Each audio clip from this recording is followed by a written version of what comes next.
Hello everyone and welcome again to another video of mine.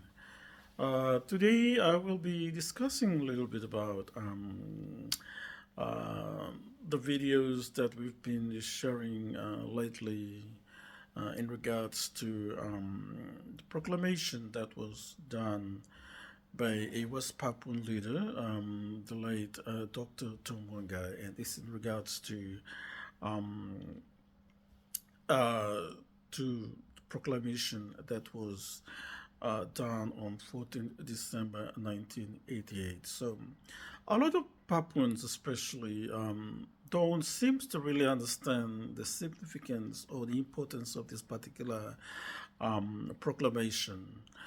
To them, I don't know, it's just that they see it as sort of a not important, but as you begin to ask questions and dig more information about this particular proclamation, you will see that it has some sort of a relevance to importance to this what we all now know as the Rome Agreement. So the proclamation that was actually done by Dr. Wangai, it's not a mistake because he had to answer this 25-year period of this Rome Agreement. So when they signed they agreed to the Rome Agreement, which was they signed on 30th September 1962. They all agreed that for the next 25-year period, Indonesia is gonna um, you know you know, administer West Papua. And the actual Rome Agreement, they started to implement it on 1st May 1963. So that the 25-year period ended on 1st May 1988.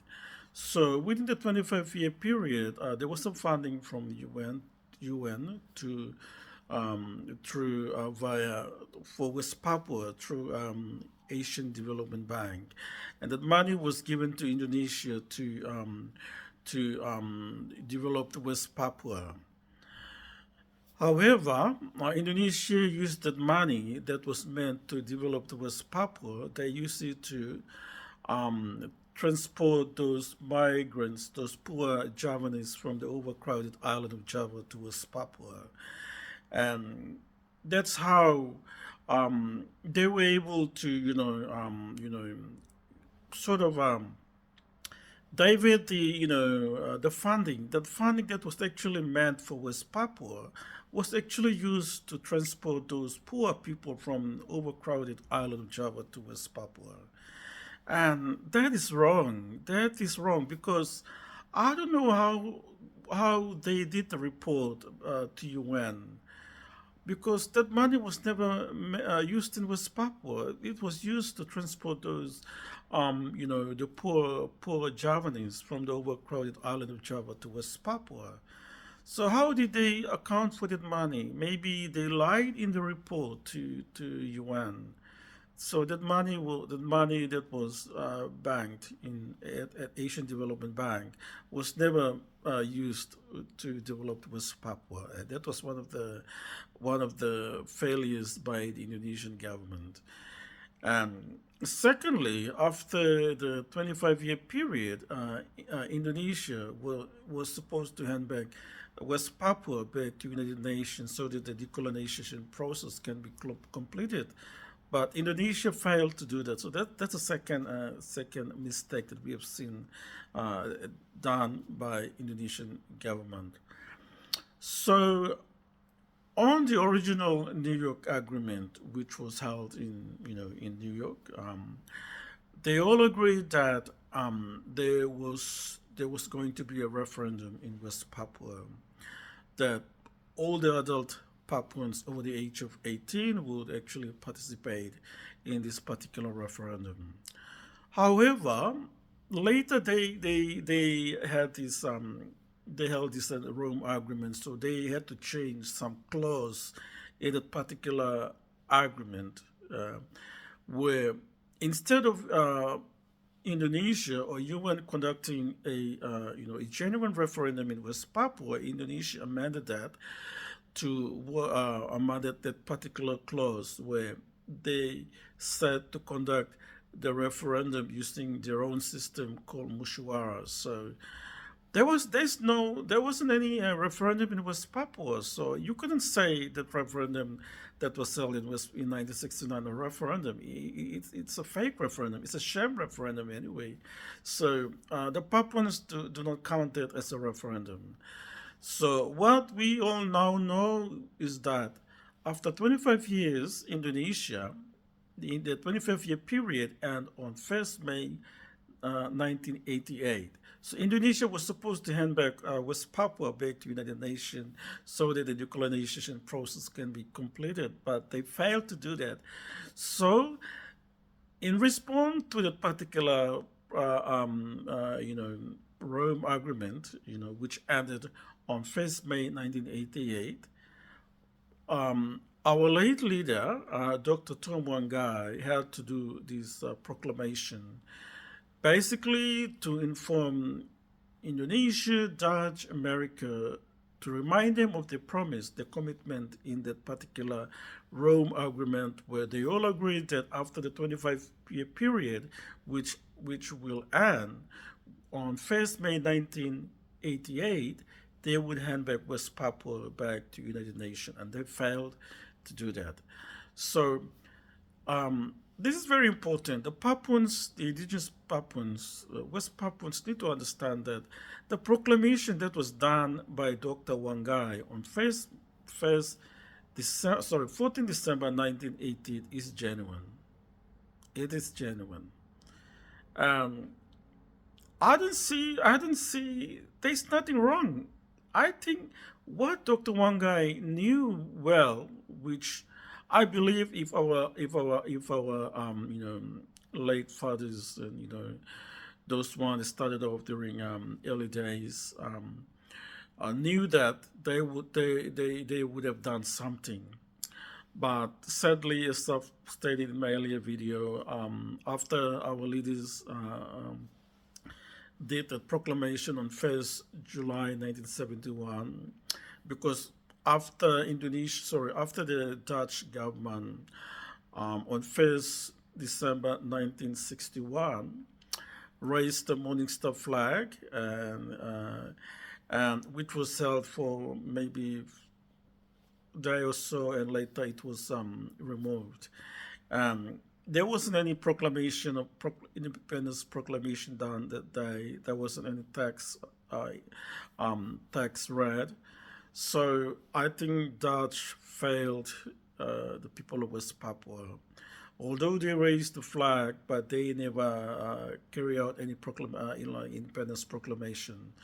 So they immediately rushed into this New York agreement because there was a pressure from the Americans to the Dutch government to hand over its territory of Irian, or used to be called Irian then, now West Papua, to Indonesia. So Dutch was pressured to do that. So they proceeded on to this so-called to do this New York agreement. So they all agreed in that in the New York agreement that there is going to be the referendum in West Papua, but that never happened. So our fathers on 1st July 1971 carry out that proclamation, and they inform the world of the desire of the West Papuan people to be free and independent. And that proclamation is genuine. However, the proclamation that was done by Dr. Wainggai on 14th May 1988 is actually to support. It makes that proclamation of 1st July even stronger. It answers the whole issue about West Papua. So there is no difference here. So I believe that if our fathers have not left Marcus Victoria and went their separate ways, they would have realized that after the 25-year period, they would need to do something. But sadly, a subset, like they all left. Some went abroad, and my uncle went to Sweden, and the rest of the leaders, some went to Holland, and rest went back to West Papua. So no one thought about it. The 25-year period that was going to end, and the initiative that was done by Dr. Wainggai, because Dr. Wainggai is a very smart person. He's out of all the Papuans that I would know, he's one of the smartest guy. He's the first ever Papuans to be educated in Japan, and then he continued his study in America to get his doctorate. So he's a very smart guy, and he knew that after this 25-year period, the Papuans need to do something. They need to inform the colonizers that we want to remind you of your commitment, what you agreed on the New York on the Rome Agreement, that after 25-year period you're supposed to hand West Papua back to United Nations for the decolonization process to be completed. And I don't see anything wrong with that particular proclamation. What Dr. Thom Wainggai did is genuine. It's right. So that means that UN Resolution 2504, it can be revoked by the proclamation done by Dr. Wainggai, because we need to inform the world, we need to inform UN, we need to inform United Nations, US, the Dutch government, Indonesia, of our wishes, of our wish, like we want to be free and independent. So what Dr. Wainggai did was genuine. There is no mistake about it, and he actually answers this the period of Rome Agreement, where after first May 1988, Indonesia was supposed to hand back West Papua back to UN for the decolonization process to be completed, and UN failed to do that. So the proclamation that was done on 14th December 1988 by Dr. Wainggai is valid. Is valid, and there's no doubt about it. And I want to encourage the Papuans, we must not treat it as something sort of different, or because it's from Serui and it's just a little island. What does he know about West Papua?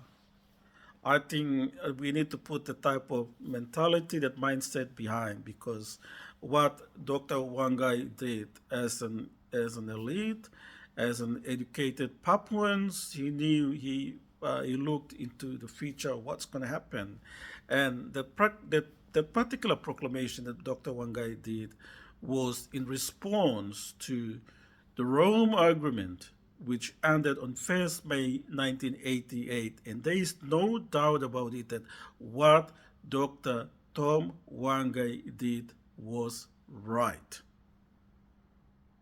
And I believe if my uncle was here, if I told him, explained to him, he would support it, definitely. Like, no one's stupid. No one is stupid here. We all know that that's valid. He's not doing that for the people of little island of Seri or Biak or whatever. He's doing it for all Papuans. We need to be smart, okay? Like all this mentality about this, oh, he's from the little island. What does he know about it? We need to put it aside, because we need to we need to act or think like a nationalist. What Dr. Thom Wainggai did is for all Papuans. We need to be thankful, and we need to be, we need to, we need to be happy that somebody took that initiative. Somebody took that initiative to do a proclamation, to tell the colonizers, the Dutch, Indonesia, Americans, those people that signed and agreed and witnessed that Rome agreement, that look, this is what you guys agreed, and now we are responding to that, and we want our rights back. You need to return West Papua back to United Nations so that the decolonization process of West Papua can be completed. So I don't see anything wrong with what Dr. Thom Wainggai did. As an elite, as an educated Papuans, I think what he did is correct. It's true. It's genuine, and the proclamation done by Dr. Wainggai can revoke UN Resolution 2504, which Indonesia claims that UN agrees to his, for West Papua to be part of Indonesia, when in reality, what UN did, what was stated on UN Resolution 2504, they only took note. UN only took note of what happened during the time in West Papua. UN noted that Indonesia conducted that particular sham referendum using their own system called Musyawarah. That was what's written on that particular UN resolution. They take note of what actually happened during that time. So it never in the resolution says that UN agrees. So that's a big difference. That's a lie that Indonesia is going around and telling all the world that that UN agrees to its occupation of West Papua. No, there's nothing written in the UN resolution. It only says they only took note. Took note means that they took note of what actually happened in West Papua during the time. What happened was Indonesia conducted a sham referendum using their own system called Musyawarah. That was what they wrote. They took note in that UN Resolution 2504. There's nothing mentioned about Indonesia conducting that referendum where every Papuans participated. No, only 1,025 people participated. That was what's written on that particular resolution. They took note of it, and that's exactly what they wrote on that resolution in the resolution. So that resolution can be revoked, and we Papuans must be thankful that Dr. Thom Wainggai, the late Dr. Thom Wainggai, as an elite Papuans, the first ever Papuans to be educated in Japan, in America, took that initiative to declare, to proclaim to the world that the Papuans are free and they're ready to be independent. They are not sort of tied to any or bound to any international law again. They are free because after the period of 1st May 1963 to 1st May 1988, the 25-year period is over. Papuans are now free to decide on their own future. So what Dr. Thom Wainggai did was valid, was correct, and we people of West Papua need to support it. So I'm a little bit confused. A lot of Papuans don't really understand that. You need to start asking, and you need to start asking around. And I asked one of the elders who was there during that particular proclamation, and he explained. He actually told me about what actually happened, and I began to really understand about this particular proclamation because it has a significant connection to this Rome agreement. I even spoke to one of my lecturers at the university, and he said, "So, what are you Papuans gonna do? Are you guys gonna just sit back and relax and not do anything? You guys need to do something about it." And he said, "What Dr. Thom Wainggai did was correct. Was right. It needs to inform the international community of the desire and the wish of the West Papuan people." It doesn't mean what Dr. Wainggai, Dr. Thom Wainggai did doesn't mean that he doesn't agree with what happened on 1st July. No, what he did was he sort of make the struggle of the West Papuan people become stronger, more united and stronger. But what he did was a little bit, more important because the flag that we have currently right now, Morning Star, he decided to design a flag that represents the true identity of the Melanesian people of West Papua. And if you look at the flag itself, it has the whole identity of we as Papuans. It's all written in the particular flag.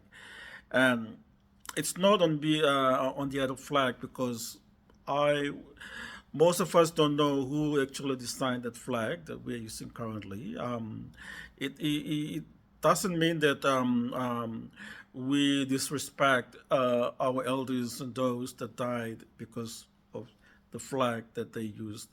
It's not that we just want to make sure that, people really understand that, we Papuans cannot depend on ideas or something that is created by others, and then we sort of, agrees and, and, you know, say it's ours.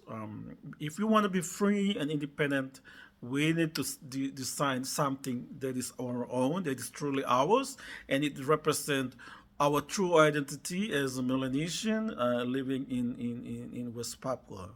And what Dr. Wainggai did was he actually had a 20-year period to respond to this so-called Rome Agreement. So he actually prepared the future West Papua that does not have any influence from overseas or abroad, from foreigners. He designed a flag that represents the true identity of Papuans. He designed our own currency system. He designed our own constitution. He designed our own, national attributes, coat of arms, and our national emblems, all the attributes of a future nation of West Papua. And I for once, like I just don't really understand why Papuans don't really get it into their mind. Like, who do you expect to come and do it for us? You cannot expect a foreigner to come and do it for you. You need to use your own brain. Come on, people. Let's start thinking like, let's be smart, and stop depending on, foreigners to come and do our things. And so anyway, I want to encourage us to put aside our difference. The struggle of the West Papuan people cannot be, cannot be resolved by one or two person. Right now, we need a leader that has to be raised, or that needs to rise up in Papua. And right now in West Papua, we have a leader called Dr. Septimius Paiki.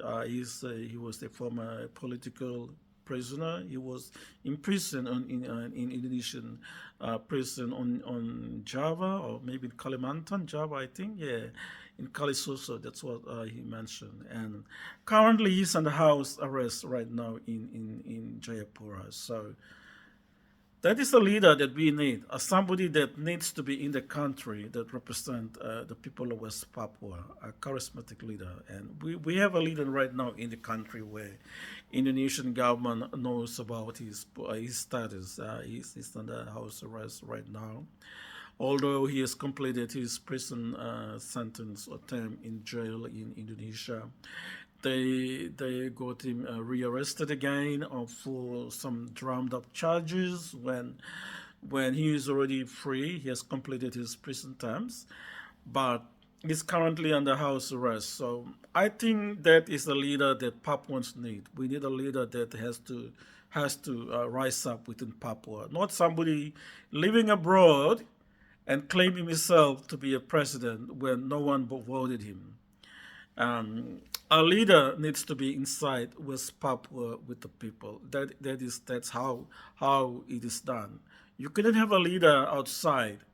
A leader needs to be born or raised within West Papua itself, and a leader needs to be somebody that has a background that sort of you know can really truly identify, we can really connect to him or her. So a leader must be somebody, maybe he's a political prisoner, he has done something that sort of has that influence that he can be able to um, speak with the Indonesian government and all that. So I think uh, Dr. Septinus Paiki is a genuine leader and somebody that has that that knowledge and can has that influence that he can always take the issue of West Papua and have that honest and truthful discussion with the Indonesian government, and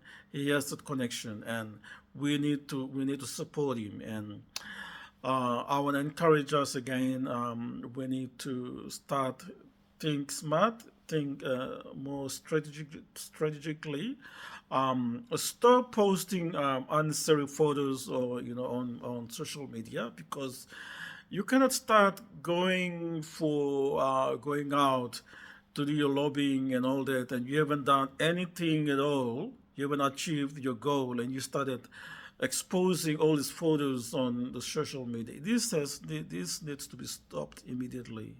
And I've seen a lot of Papuans don't see that, because they are exposing their strategies on the social media, and the enemy knows where they're heading, and the enemy has already made a plan to stop them and or disrupt their plans. So as a result, they're not going to achieve whatever they want. So the Papuans are still not thinking, not smart, in the strategies, and they need to stop doing that, exposing a lot of photos or information on social media.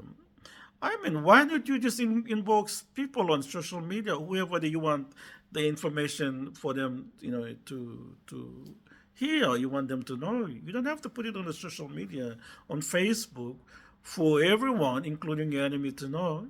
You don't have to. And that's stupid. It needs to stop immediately.